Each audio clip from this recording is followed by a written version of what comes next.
শেখ হাসিনা আউলিয়া, দেশ করেছে দেউলিয়া। মানে লুঙ্গি পরে থাকবে না, কি পরে থাকবে? আপনার মতো ল্যাংটা হয়ে থাকবে? এইটা কোনো সভ্যতা?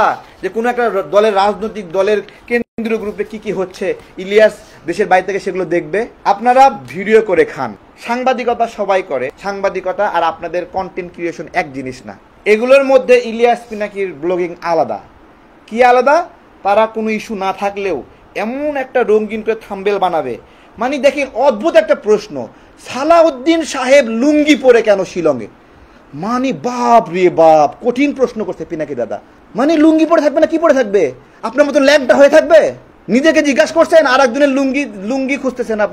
আপনি ল্যাংটা হয়ে আছেন কেন? মানুষ যদি জিজ্ঞাসা করে, এই যে আপনার ল্যাংটা ছবিগুলো ভাইরাল হলো, এই ল্যাংটা ছবি ভাইরাল হওয়ার পরে কোনো বাপ তার মেয়ের সামনে এক টেবিলে খাইতে বসবে আপনার সাথে? কোন ছেলে আপনাকে নিয়ে তার মায়ের সামনে খাইতে বসবে? ওই চোখের সামনে ল্যাংটা ছবিগুলো আসবে। আপনি আরেকজন লুঙ্গি পরে আছেন কেন? এই যে প্রতিদিন ভিডিও করার যে তাগাদা, যে একটা করে ভিডিও বানাইতে হবে, ইনকাম করতে হবে, ব্লগিং করতে হবে, এগুলো থেকে বের হয়ে আসেন। আপনাদের এই ক্ষুধা মেটানোর সক্ষমতা বাংলাদেশের নাগরিকদের নাই। আপনারা যেই চেষ্টাটা করতেছেন যে আপনারা ডক্টর ইউনূসকে গ্রিপে রাখবেন, যতক্ষণ পর্যন্ত গ্রিপে আসে নাই ততক্ষণ পর্যন্ত গালিগালাজ করছেন। যেই আপনার গ্রিপে আসছে তখন প্রশংসা করা শুরু করছেন, যেই ভাগ পাচ্ছেন আর প্রশংসা করা শুরু করছেন। বান্ডেল থাকলে প্রতি সেনমানিতে টাকা বাঁচবে। বিকাশ সেনমানি বান্ডেল কিনে জিতুন প্রতি লেনদেনে, তাই না? আসিফ মাহমুদ আপনার সঙ্গে ফ্রান্সে গিয়ে দেখা করে আসছে, এর আগ পর্যন্ত প্রত্যেক দিন ইলিয়াস সরকারের সমালোচনা করছেন। তাহলে কি এমন মধু দিয়ে আসলো আসিফ মাহমুদ আপনাকে ফ্রান্সে গিয়ে, যে আপনি তারপর থেকে আর সমালোচনা করছেন না? তারেকের সাথে 2,500 পোলাপান ছাড়া কেউ নাই এই বাংলাদেশে। রাজনৈতিক ময়দানে আমরা রাজনীতিটা তৈরি করার কাজ করি, আর সেই রাজনীতিগুলো নিয়ে আপনারা ভিডিও ব্লগিং করেন। এই যে আমি দুইজন নিয়ে মাইকিং করলাম, সীমান্তে নাগরিক হত্যা, শুনুন বাংলাদেশের নাগরিক শুনুন, আমাদের সীমান্তে 2জন নাগরিক হত্যা করা হয়েছে। এই ভিডিও কাইটা সাইটে বিভিন্নভাবে ভিডিও আপনারা বানাইছেন। রাজনীতি আমরা তৈরি করি। শেখ হাসিনা আউলিয়া, দেশ করেছে দেউলিয়া, এই স্লোগানটা আমার তৈরি করা স্লোগান। এরকম অসংখ্য বয়ান তৈরি করা আমাদের। একটা নিজের মতো একটা বয়ান দিতে পারেন না। হ্যাঁ, এই যে কি লেখছে 2,500, এই 2,500 এই বক্তব্য সজীবদের জয় থেকে নকল করা না। নিজে এত মেধাবী আপনারা, তা নিজে কিছু করেন, এত মেধাবী করেন। এগুলো আসলে গুজব ছাড়া মানুষের কাছে ভিডিও চমকপ্রদ হয় না।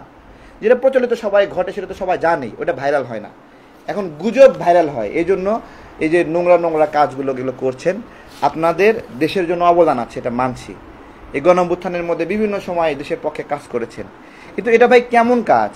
আরও 2জন কাজ করছে, ওদের চরিত্র হনন করছেন, ওদের কাপড় খুলে দিচ্ছেন। এই লোকের সাথে তো কোনোদিন আর দেখা হবে না। কোনোদিন আমার সামনে বসে চা খাবেন না ইলিয়াস ভাই। পিনাকি দাদা কোনোদিন চা খাবেন না আমার সামনে বসা। কোনোদিন খসরু ভাইয়ের সামনে যাবেন না, কোনোদিন সালাউদ্দিন ভাইয়ের সামনে যাবেন না, ফখরুল ভাইয়ের সামনে কোনোদিন যাবেন না। তাহলে যে মানুষটাকে এই যে নোংরা কথা সাজাচ্ছেন, বানাচ্ছেন, হ্যাঁ, এই মানুষের সামনে আবার কোন মুখে দাঁড়াবেন বলেন? এখন ইলিয়াস ভাই এই যে অসম্মানিত করলেন, বিকাশুর রহমান তারেকের আম পার্টি থেকে সবাই বের হয়ে যাচ্ছে না। আপনি খুব চেষ্টা করতেছেন আমাদের এই লোকগুলোকে ভাগায় নেওয়ার জন্য। রাজনৈতিক দল করবেন আমার এই লোকগুলোকে নিয়ে গিয়ে, উদ্দেশ্য কি? মতের মিল হচ্ছে না, এই জন্য মিসগাইড করে নিয়ে যাবেন। এইটা কোনো সভ্যতা? যে কোনো একটা দলের, রাজনৈতিক দলের কেন্দ্রীয় গ্রুপে কি কি হচ্ছে, ইলিয়াস দেশের বাইরে থেকে সেগুলো দেখবে? এটা কি সভ্যতা নাকি? এটা কি রাজনৈতিক শিষ্টাচার? যে এই গ্রুপে কে কি মেসেজ দিল সেগুলো নিয়ে পোস্ট দেওয়া? নিজেদেরকে কতটুকু মানে উগ্র বানাইছেন আপনারা, কতটুকু বর্বর বানাইছেন, একটু নিজেদেরকে প্রশ্ন করেন। আপনারা তো থুতু দিয়ে মাটিতে ফেলছেন, সেই থুতু চাইটা খাইতেছেন। আবার গতকালকে আসিফ মাহমুদের প্রশংসা করতেছেন। নিজেদের ক্যারেক্টারগুলো একটু বিশ্লেষণ করেন, যে আপনাদের ঠিক 7 দিন আগের অবস্থান কি, এখনের অবস্থান কি।